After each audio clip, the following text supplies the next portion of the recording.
Olá, meus amigos! Em todas as regiões agrícolas da América, especialmente no Texas, existe uma guerra latente e persistente.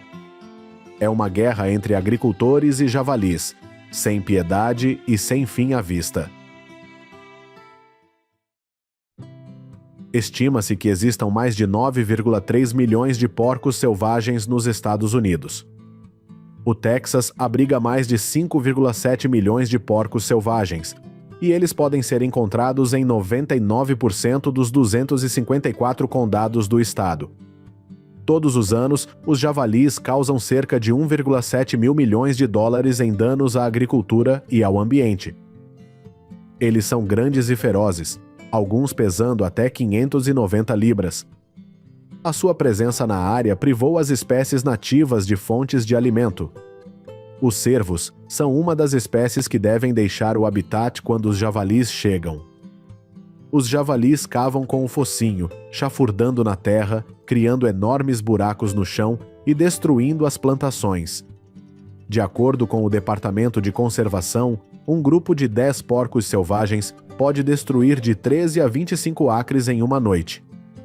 E os buracos criados pelos porcos podem destruir os meios de subsistência dos agricultores.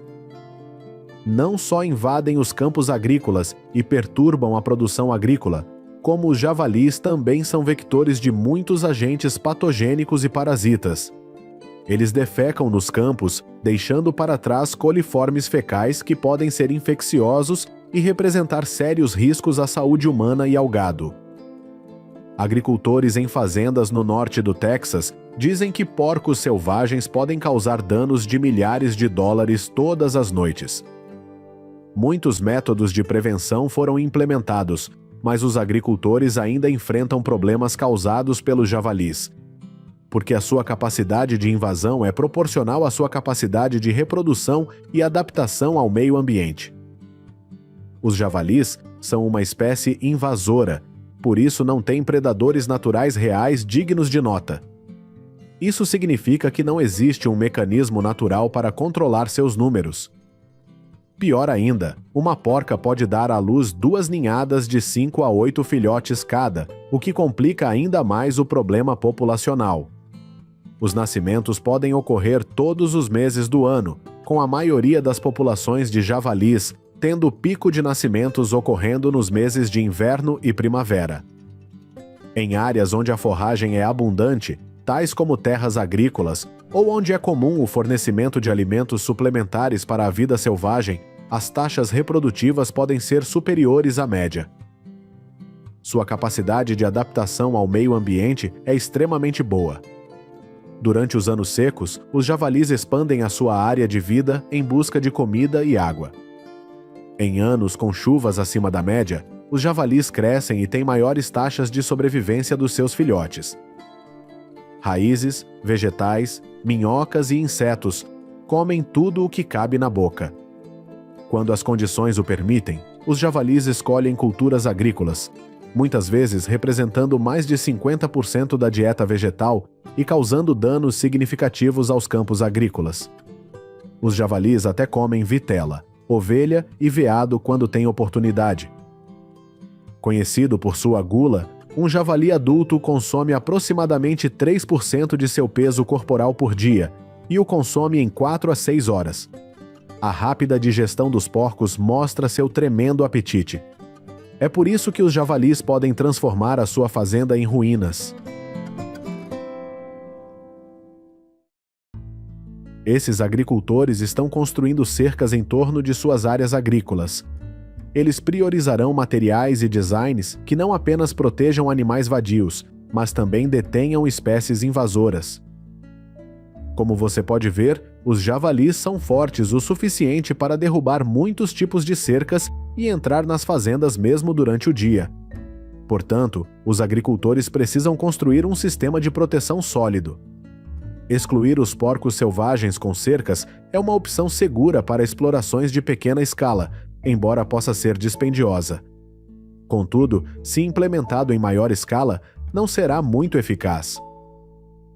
Além das cercas, as armadilhas são um método comum e eficaz de eliminação de porcos selvagens. Um sistema de portões com arame é usado para permitir a entrada de javalis, mas evita que escapem da armadilha. A armadilha grande é feita de metal resistente. Os agricultores espalharão milho como isca para atraí-los. O objetivo é pegar todo o rebanho de porcos de uma só vez. À noite, a visão do javali é bastante fraca e tudo será mais fácil. Você pode ver muitos javalis presos em armadilhas.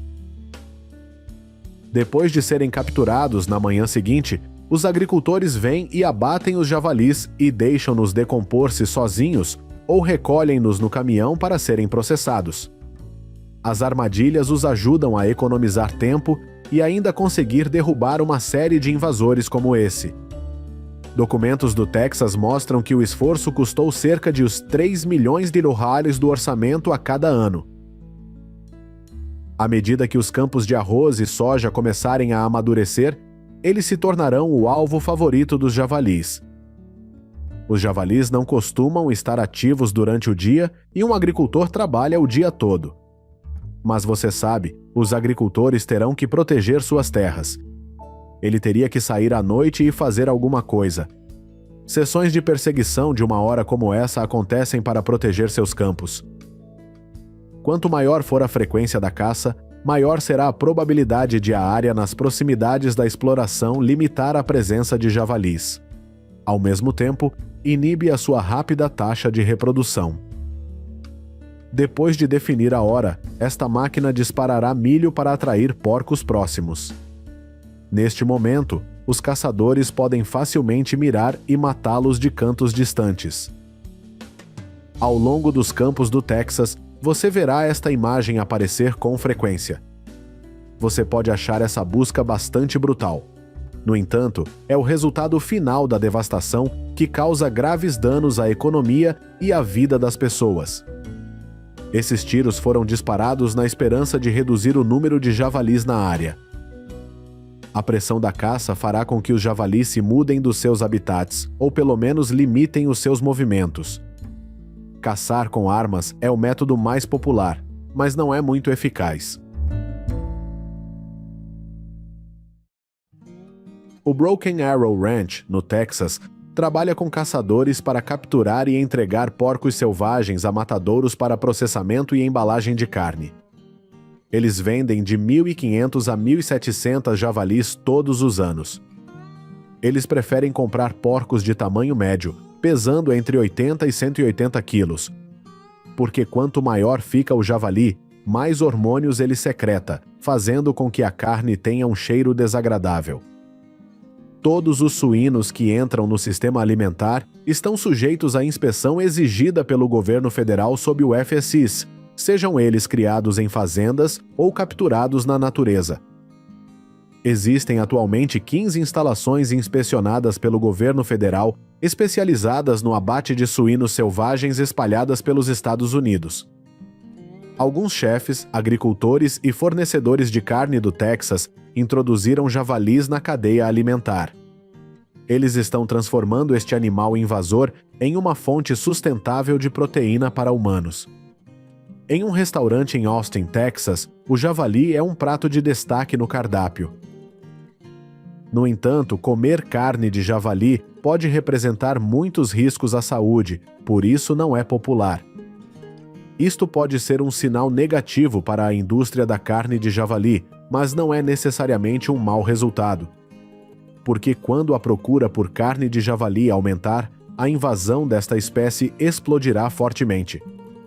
Neste momento, a batalha dos agricultores do Texas contra os javalis se tornará cada vez mais difícil.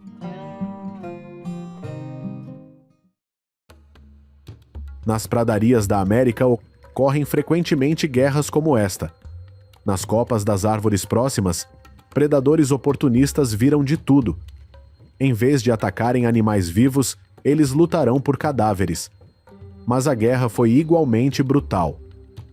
Saindo da natureza selvagem, seguindo em direção às fazendas, o gado é rapidamente alvo de abutres em vez de animais selvagens. E é assim que milhões de abutres afetam a agricultura americana. Os abutres há muito são considerados um incômodo no sul dos Estados Unidos. Abutres aparecem por toda parte, na varanda, no telhado. E eles estão prontos para destruir limpadores de para-brisa dos carros da região. Ocasionalmente, os abutres criam colisões no ar. E à medida que aumentam os confrontos agrícolas, alguns criadores ficam desesperados e procuram ajuda. Os abutres apresentam comportamentos complexos e podem se adaptar a qualquer paisagem dominada pelo homem. Apresentam muitas vantagens sobre as espécies invasoras no terreno, expandindo facilmente a sua distribuição, contribuindo para aumentar os conflitos entre humanos e abutres. O ecossistema diversificado e a capacidade de se moverem em grandes altitudes ajudam os abutres a responder às mudanças na disponibilidade de recursos essenciais, como alimentos e condições de habitat. Para esses predadores oportunistas, a alimentação em ambientes terrestres ou aquáticos é possível para os abutres. Eles costumam caçar suas presas em terreno aberto, pairando cerca de 60 metros acima do solo. Embora o abutre normalmente migre, ele pode permanecer durante invernos amenos. Os abutres normalmente vivem em planícies abertas, desertos ou florestas. Grupos de até 70 pássaros ou mais podem empoleirar-se nas árvores e partir quando o ar mais quente torna mais fácil para eles voarem. Na Espanha, estima-se que os abutres possam remover até 200 toneladas de ossos e mais de 8.300 toneladas de carne podre por ano. O rápido consumo de carcaças de gado reduzirá significativamente as emissões de gases com efeito de estufa. Além disso, também economiza custos de coleta e transporte de carcaças de gado até a planta de processamento. Eles não apenas limpam carcaças de animais espalhadas pelos campos, mas também carcaças de animais selvagens.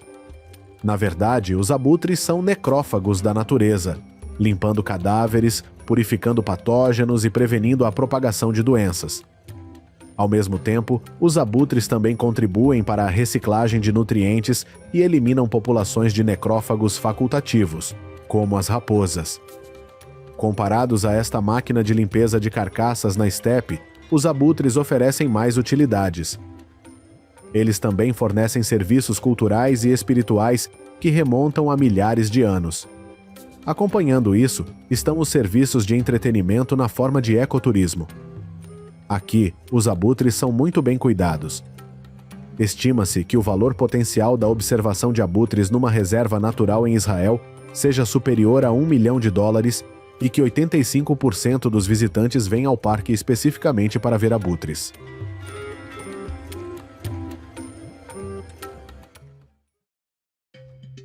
Independentemente de serem ambientes artificiais ou naturais, não podemos negar os efeitos positivos dos abutres no ecossistema. No entanto, as populações de abutres ainda causam alguns danos à agricultura e à vida do povo americano. Ao contrário de seu primo ruivo, o urubu, que só come animais mortos. Os abutres negros são aves agressivas que às vezes matam outros animais para se alimentar. Os ataques de abutres negros muitas vezes têm como alvo animais jovens ou animais que estão dando à luz e não podem revidar. 2 homens tentaram arrancar o corpo do bezerro do corpo da mãe vaca. Seu corpo se contorceu de dor e esperou pela morte. Os abutres negros estão presentes o ano todo em Kentucky. No entanto, eles são migratórios da América do Sul para o Canadá, razão pela qual os números tendem a aumentar em Kentucky no outono e no inverno, à medida que as aves do norte se deslocam para o sul. Eles são abutres de tamanho médio, medindo de 23 a 27 polegadas de altura, com asas abertas por mais de 1,5 metro e pesando cerca de 3,5 a 5 libras. Como os abutres são capazes de localizar e consumir carcaças rapidamente, eles têm uma vantagem competitiva sobre os carnívoros terrestres. Cada ninhada de abutres geralmente põe 2 ovos e os ovos são incubados por 28 a 40 dias. O jovem abutre desenvolverá as asas em 9 a 10 semanas e deixará o ninho após 60 a 80 dias. Neste momento, eles estão saudáveis e conhecem todas as habilidades de caça. A forte capacidade de sobrevivência e a falta de muitos inimigos naturais levaram a uma explosão populacional de abutres. A ave se tornou um problema em uma ampla área, do Golfo do México a Ohio e do Texas a Nova York. Um ataque de abutre pode custar a uma fazenda 2.000 USD por animal. Abutres voam pela área de pastagem. Eles são um perigo potencial. Os agricultores devem estar constantemente atentos ao seu gado. Porque se não tomarem cuidado, no último momento, essas vacas vão virar alimento para os abutres.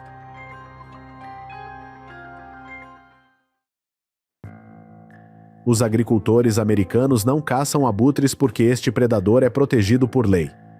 Como aves migratórias, os abutres negros são protegidos pelo governo federal, pela lei do Tratado de Aves Migratórias e pelos regulamentos de cada estado. Isto significa que, sem licença, os agricultores americanos não estão autorizados a caçar abutres. Em vez disso, utilizam muitas outras medidas. Os agricultores podem pegar um abutre e trazê-lo na frente de todo o rebanho para assustar os demais. Ou use um manequim, os abutres certamente não gostam disso. Ao pendurar o manequim, muitas vezes eles se dispersarão daquela área. Os agricultores costumam usar efígies ao redor de suas casas e áreas de pastagem. Se retornarem após alguns dias, repetem o processo. O descarte e manejo adequados do gado também podem limitar os ataques de abutres, porque as carcaças espalhadas pela paisagem atrairão predadores. Numa quinta de gado no Indiana, quando são descobertos animais mortos, os agricultores limpam-nos antes da chegada das aves de rapina. Não afetam apenas a indústria pecuária, os abutres também causam dores de cabeça ao povo americano. Claro, eles não são perigosos, mas ninguém gosta que esses pássaros mortais apareçam em sua área de vida. Porque os abutres se comportam naturalmente como seu território e trazem muitos incômodos. Linhas de choque foram instaladas nos telhados das pessoas ao redor desta área. Este é um sistema de supressão de bordas de baixo perfil que é eficaz contra todas as aves incômodas. Ele usa o princípio do medo e da fuga. Quando os abutres pousarem em uma das trilhas, receberão um leve choque elétrico que não os prejudicará, mas permitirá que fiquem longe da área. Perturbar a audição do abutre com um sinalizador também é uma boa medida. A arma é feita especialmente com sons e luzes semelhantes aos fogos de artifício, apenas o suficiente para assustar os abutres. Uma série de medidas foram implementadas e trouxeram certos efeitos. No entanto, em contraste com o rápido declínio de muitas espécies de abutres em todo o mundo, as populações de abutres negros estão a aumentar e a expandir a sua distribuição na América do Norte. Eles ocorrem do sul ao meio-oeste, ao norte ao longo dos Montes Apalaches e subindo pela costa leste até o Canadá.